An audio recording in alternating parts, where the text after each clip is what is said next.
In recent years, whenever I have delivered online teaching on MBA programmes at both Manchester Metropolitan and Liverpool John Moores universities, I get consistent feedback that my modules are the best.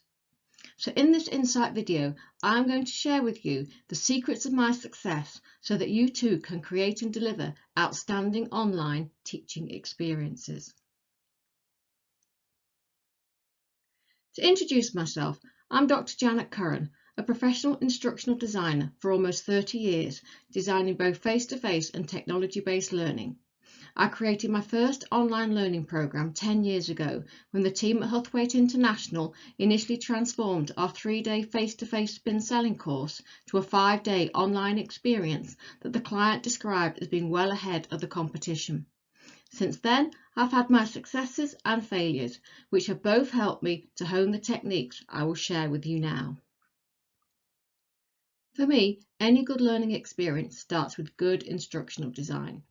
So start with understanding the exact desired performance, i.e. the outcome you want from the learning or training. Ideally, you also have a sense of the current performance, so you can identify the performance gap.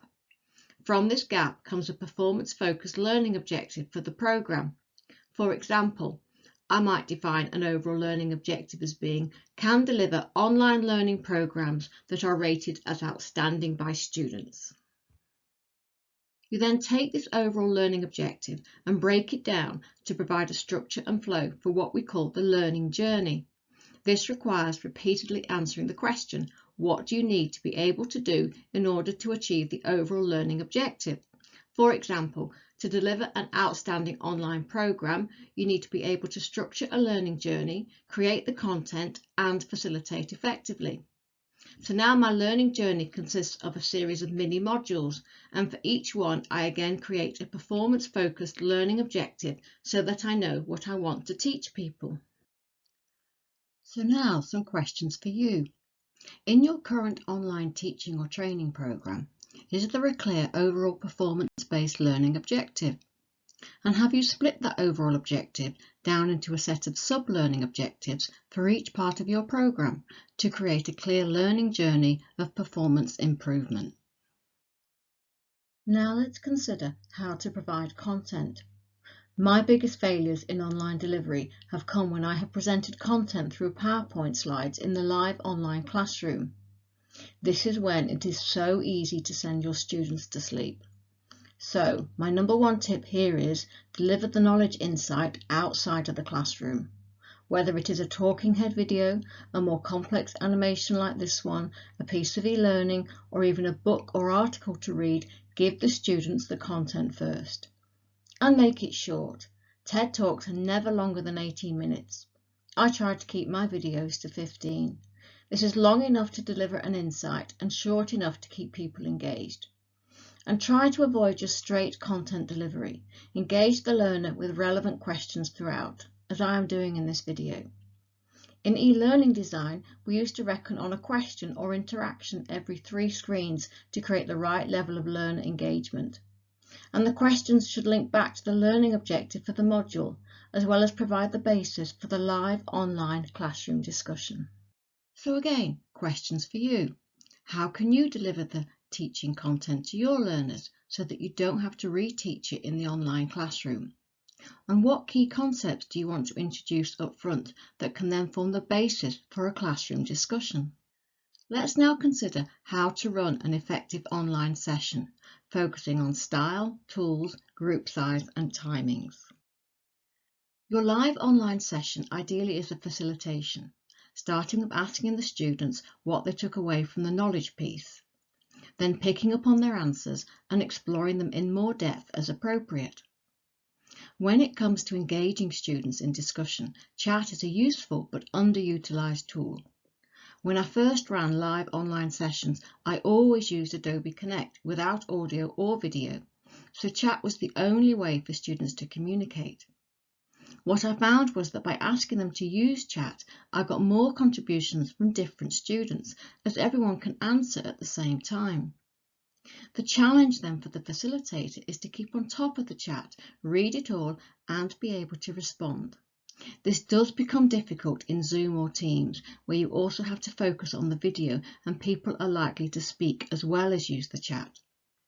But I like chat because it is also a way of encouraging the shy students to contribute. I do also use polls if I have questions that require specific answers. And I use the reaction button or green tick a lot to check that students are still with me, have understood what I am saying and are happy to continue. And I am perfectly happy if people want to keep their video switched off, although I do warn them that this does mean I may direct a question towards them. A mute is also preferable, otherwise you get constantly interrupted by noise. Because I deliver content up front, I also do less screen sharing, which means that I can focus on the students rather than on a slide deck. Some more questions for you. How are you going to encourage participation and engagement in the online classroom? And what key questions will you use to drive the discussion? Students' willingness to contribute and talk does seem to be a function of group size. In the online world, there is a tendency to pile more students into the classroom, but online actually works better with smaller groups. For a start, there are only so many people you can engage with on the screen at any one time. What I also note is that when students are in breakout rooms of up to 6 people, there is far more engagement and chat between them than when they are in the main room with between 15 and 40 people. And with online, you have the opportunity to personalise the learning so much more if you keep the groups small. And it is the ability to personalise and tailor learning to individual learning needs that I see as a powerful benefit of online delivery, as well as offering improved feedback and better integration. It is much easier to pull small groups together for more frequent but shorter sessions when you don't have the costs of getting people face to face.